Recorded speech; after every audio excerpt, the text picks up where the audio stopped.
Bienvenue dans l'épisode 1 de la nouvelle série s'intitulant Quel objet astronomique acheter. Aujourd'hui nous allons parler des lunettes astronomiques, alors sans perdre plus de temps, c'est parti. Avant de vous lancer dans l'achat du matériel, il faut déjà vous déterminer un budget. Donc il faut savoir qu'il existe deux catégories d'instruments, donc les lunettes d'observation et les télescopes. Donc dans cette vidéo, je vous propose de commencer par les lunettes d'observation. Les lunettes ont juste des lentilles en verre, donc on peut dire que les lunettes absorbent la lumière de l'objet que l'on regarde.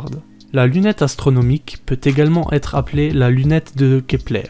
Elle permet d'augmenter la luminosité et la taille apparente des objets du ciel. Une lunette est composée d'un objectif et d'un oculaire disposés de la part et d'autre d'un tube fermé. Le tube peut être fixe ou télescopique, comme c'est le cas des longues vues que l'on utilise dans la marine. L'oculaire se situe, comme indique son nom, du côté de l'œil, et il est petite dimension. L'objectif se situe de l'autre côté et est généralement de plus grande dimension que l'oculaire. Les lunettes modernes ont toutes des objectifs et des oculaires composés de plusieurs lentilles. En effet, une lentille simple n'a qu'une qualité acceptable que sous certaines conditions. On peut corriger ou diminuer certains défauts en appariant plusieurs lentilles ayant des verres d'indices différents. On crée ainsi des doublés achromatiques ou des triplés apochromatiques qui sont exteints de défauts sur des plages plus grandes. Il existe également deux types de lunettes astronomiques. Les lunettes astronomiques afocales et les lunettes équatoriales coudées. Une lunette astronomique est dite afocale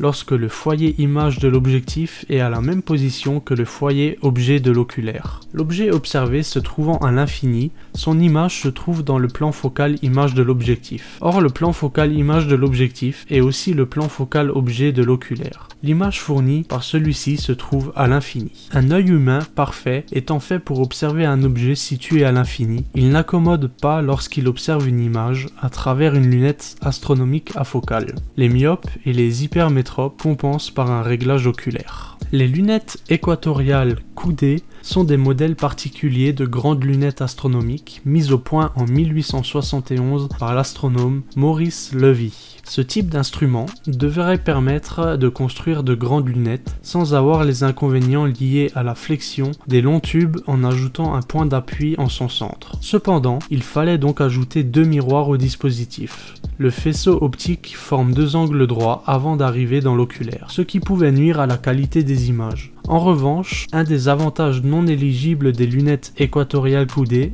était que l'observateur était immobile et pouvait donc se trouver dans un bâtiment chauffé. Le grossissement de la lunette est donné par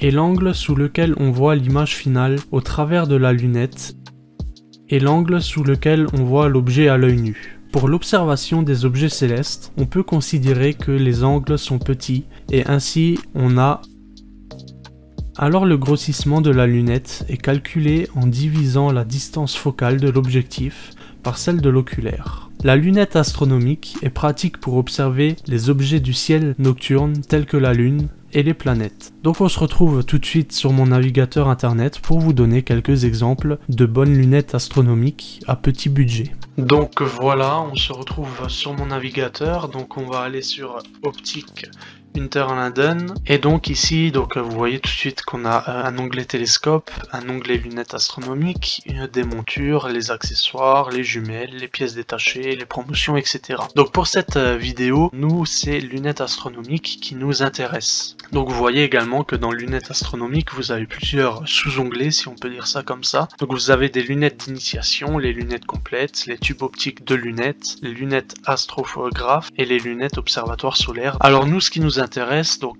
c'est les lunettes complètes qu'on va cliquer dessus. Première vue ils vendent que du coudé, ce qui est pas mauvaise chose vu que c'est l'une des plus pratiques en termes de lunettes. Et donc après bon vous avez vraiment pour tous les prix, 1700, 3000 même par ici, même la plus grosse elle vaut 8600 sur leur site, mais vous pouvez déjà en avoir pour 150 €. Après ça reste du Skywatcher, voilà pour la Skywatcher la moins chère, donc c'est une achromatique 70 70 mm, donc parfait pour débuter en astronomie, idéal pour voir les planètes, la Lune, tout ce qui est observation terrestre, et donc c'est idéal également pour les enfants accompagnés, c'est pour tout public.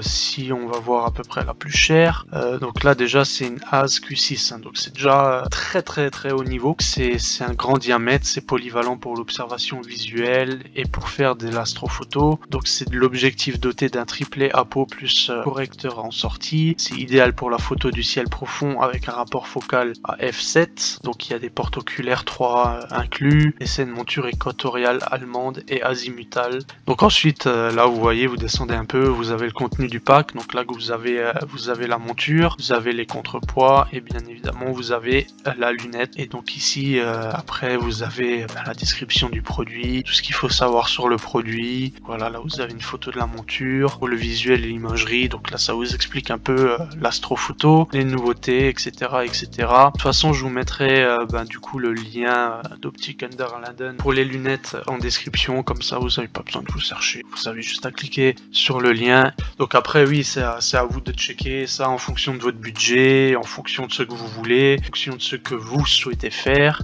Après bien évidemment il n'y a pas que Optic Under Linden, il y a aussi AstroShop, voilà, mais bon ça c'est plus des télescopes à ma connaissance. La partie télescope on pourra la faire sur AstroShop, sachant que c'est là où j'achète à peu près tout mon matériel. Donc voilà, j'espère que cette petite vidéo sur les lunettes d'astronomie vous auront plu. J'espère que si vous avez envie de choisir une lunette d'astronomie, j'espère que ça vous aura aidé un petit peu. L'épisode sur les télescopes va pas tarder à venir d'ici un mois ou deux. C'était tout pour cette vidéo, j'espère qu'elle vous aura plu. N'hésitez pas à liker, à commenter, à vous abonner et surtout à lever les yeux au ciel.